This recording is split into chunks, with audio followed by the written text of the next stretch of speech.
हर हर महादेव, जय श्री महाकाल। आप सभी का स्वागत है हमारे चैनल महाकाल कन्या में। आज मैं आपको एक ऐसी पौराणिक सी कथा सुनाने जा रही हूँ जो हमें सिखाती है कि अहंकार से सब छिन जाता है और भक्ति से सब मिल जाता है।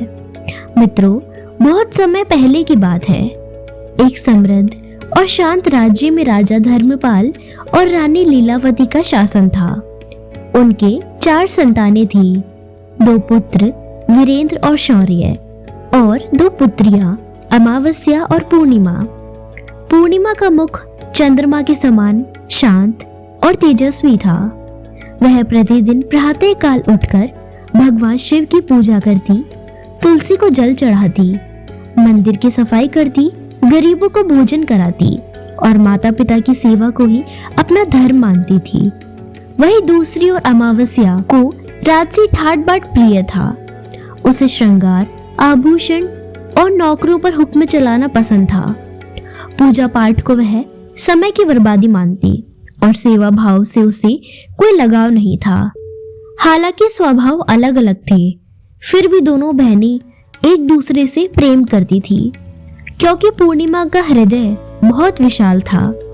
लेकिन मित्रों, राजा रानी का झुकाव पूर्णिमा की ओर नहीं था। वे अमावस्या को अपने पुत्रों को अधिक महत्व देते थे। समय बीता, पुत्रों का विवाह हो गया और फिर बेटियों के विवाह की बात आई।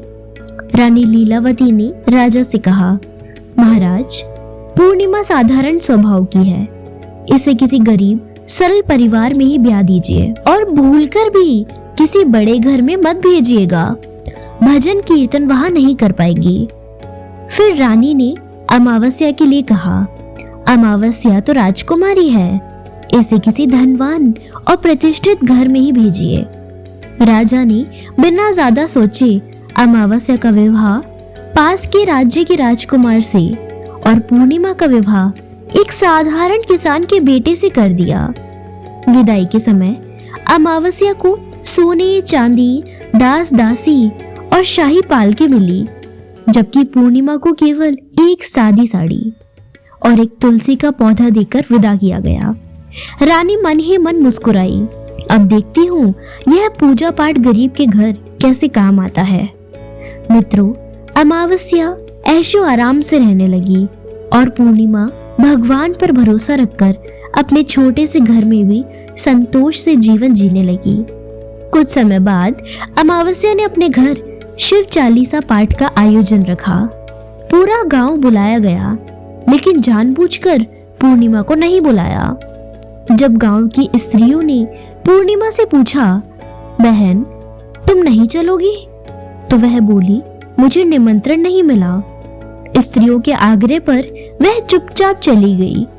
लेकिन जैसे ही अमावस्या ने उसे देखा, वह ताने मारने लगी, बिन बुलाए क्यों आ गई? जाओ कोने में बैठो, मेरी इज्जत मिट्टी में मिला दी। और फिर उसने पूर्णिमा की गरीबी का खूब मजाक उड़ाया। आंखों में आंसू लिए पूर्णिमा ने मन ही मन भगवान शिव जी से प्रार्थना की, हे प्रभु, अगर भक्ति गलत नहीं तो मेरी रक्षा अवश्य करना। शिव चालीसा के बाद सबको प्रसाद मिला, लेकिन पूर्णिमा को नहीं। भारी मन से वह वहां से निकल पड़ी।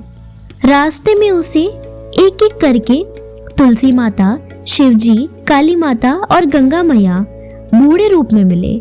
सभी ने उससे सेवा मांगी और पूर्णिमा ने बिना किसी लालच सभी की सेवा पूरे प्रेम से की। प्रसन्न होकर देवी देवताओं ने उसे आशीर्वाद दिया और मायके से लौटते समय उसे थैले दिए, जिन्हें घर जाकर खोलने को कहा। जब पूर्णिमा ने थैले खोले तो किसी में धन, किसी में अन्न, किसी में वस्त्र और किसी में आभूषण थे। उसका घर समृद्धि से भर गया। जब अमावस्या ने यह देखा तो ईर्ष्या में वह भी वही सब करने निकल पड़ी, लेकिन उसने किसी की सेवा नहीं की, सबको अपमानित किया। परिणाम स्वरूप उसके थैले में मिट्टी, पत्थर और विषैले जीव निकले। अंततः अमावस्या को अपनी भूल समझ आई। वह रोती हुई पूर्णिमा के पास गई। तब पूर्णिमा ने कहा, बहन, भगवान को दिखावा नहीं, शुद्ध हृदय चाहिए। 3 बातें सदा याद रखना, दया, सेवा और भक्ति। अमावस्या ने पश्चाताप किया और धीरे धीरे उसका जीवन भी बदलने लगा। शिक्षा, मित्रों, अहंकार हमें खाली कर देता है और भक्ति हमें भर देती है। जय हो भगवान शिव जी की। अगर आपको यह कथा पसंद आई हो तो कमेंट में ओम नमः शिवाय अवश्य लिखें और ऐसी ही पावन कथाओं के लिए हमारे चैनल महाकाल कन्या को सब्सक्राइब जरूर करें और वीडियो को शेयर करना ना भूलें। जय श्री महाकाल।